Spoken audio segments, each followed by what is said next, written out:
दोस्तों, आज हम एक और शेयर का एनालिसिस करने वाले हैं जो कि है डिक्सन टेक्नोलॉजीज़। अगर डिक्सन टेक्नोलॉजीज़ की बात करें तो फ्राइडे के दिन इसमें लगभग 2.5% की गिरावट होती है और दिन की शुरुआत 12,410 से होती है और दिन ख़त्म होते होते ये 12,098 रुपीज़ पे क्लोज़ होता है। वहीं अगर हम पिछले 5 दिन की बात करें तो 5 दिन पहले ये 12,861 के भाव पे था और बीच में इसने देखोगे तो लगभग 13,000 के आसपास पहुंच गया था। 13,014 का इसने 3 सितंबर को ये लेवल इसने टच किया था। और एक महीने की बात करें तो एक महीने पहले ये 11,453 के भाव पे था।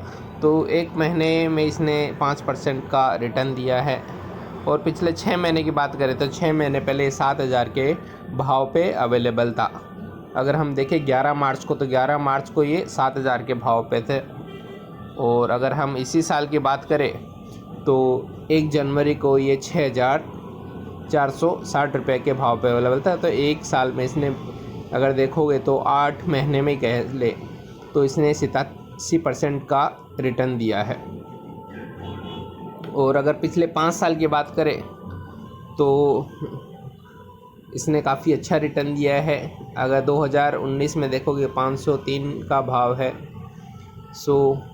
इससे पहले भी इसने हमें पता है कि एक स्प्लिट किया था और इसने कोविड में बहुत ज़बरदस्त इसने रैली दिखाई थी, जिसने कोविड के टाइम पे जिस किसी ने इसको बाय किया उनको पता होगा कि ये शेयर मात्र 1,000-2,000 के आस पे था और वहाँ से ये शेयर 20,000 के आसपास चला गया था और वहाँ से इसे स्प्लिट हुआ था। फिर ये 3-3,500 के आसपास ये शेयर काफ़ी दिन तक रहा था और इसमें बाद में काफ़ी गिरावट भी हमें देखने को मिली थी। एक बार वो 2,600-2,700 के पास भी आ गया था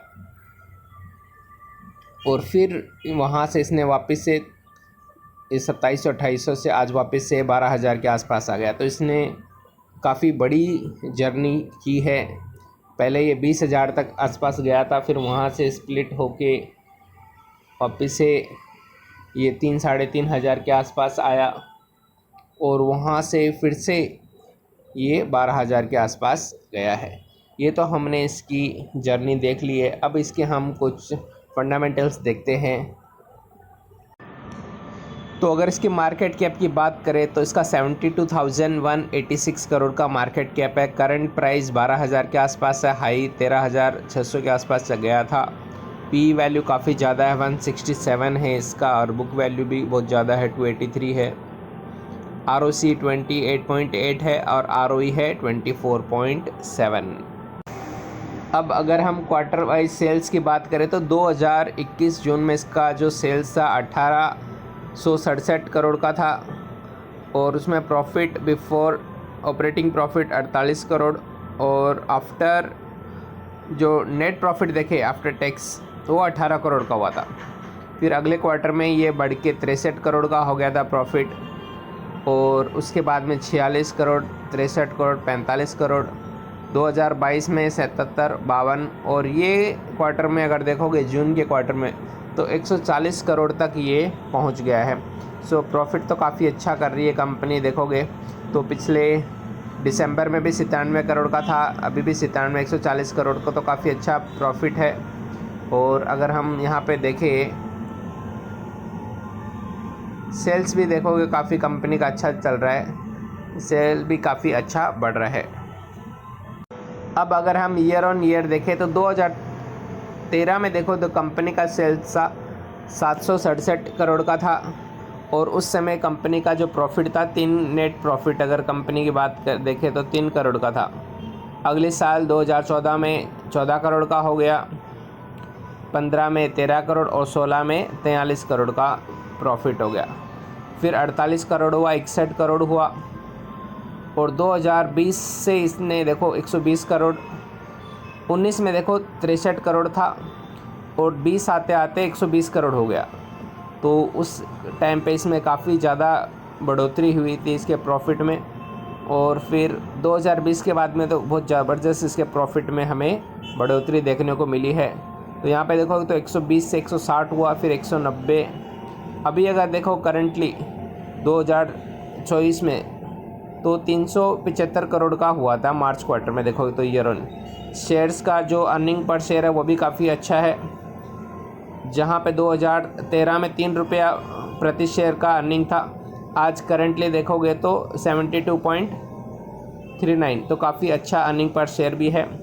बस प्राइस थोड़ा सा ज़्यादा है लग रहा है, लेकिन जिस तरह से ग्रोथ दिखाई है तो उस मामले से हम कह सकते हैं। लेकिन पी वैल्यू अगर और बुक वैल्यू देखें तो ओवर प्राइस लग रहा है शेयर का। तो कोई भी अगर न्यू इन्वेस्टर अभी एंट्री करना चाहता है तो उसके लिए तो रहेगा कि थोड़ा अभी करेक्शन का इंतज़ार करे, क्योंकि ओवर वैल्यूड लग रहा है काफ़ी ज़्यादा। अभी अगर सेल्स की ग्रोथ की बात करें, 10 साल में 32% से बढ़ा है, 5 साल में 43% और 3 साल में 40%। वहीं पे प्रॉफिट ग्रोथ देखें तो 10 साल में लगभग 40% है, 5 साल में 42 और 3 साल में 32।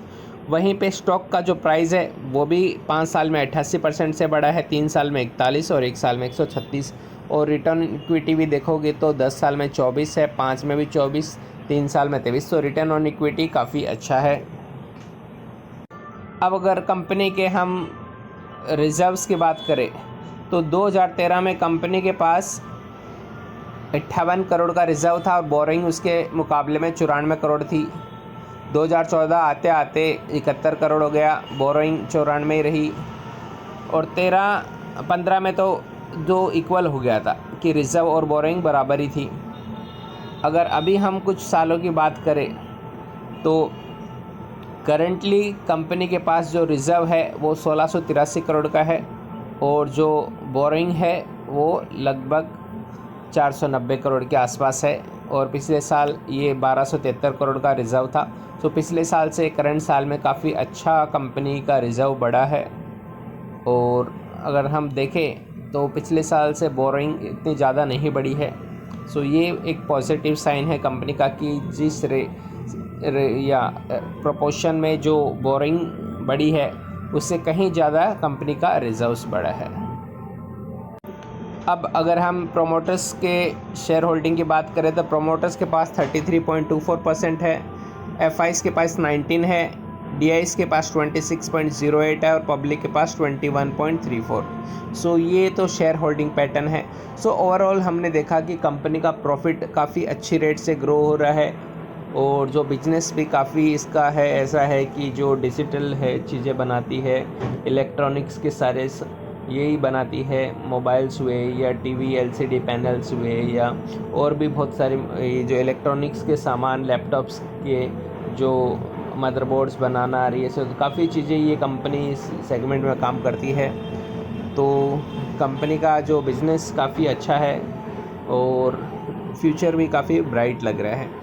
सो अगर आपको इस शेयर में इन्वेस्ट करना है तो फ़िलहाल के अगर रेट में देखें तो आप थोड़ा वेट कीजिए, बहुत ज़्यादा है, इस भाव में एंट्री करना तो ठीक नहीं रहेगा।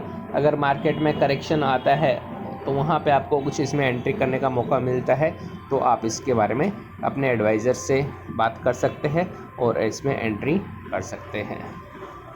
धन्यवाद। आपको ये वीडियो कैसा लगा आप ज़रूर कमेंट्स में बताएं। अगर आपको ये वीडियो अच्छा लगा तो इसे लाइक कीजिए। धन्यवाद।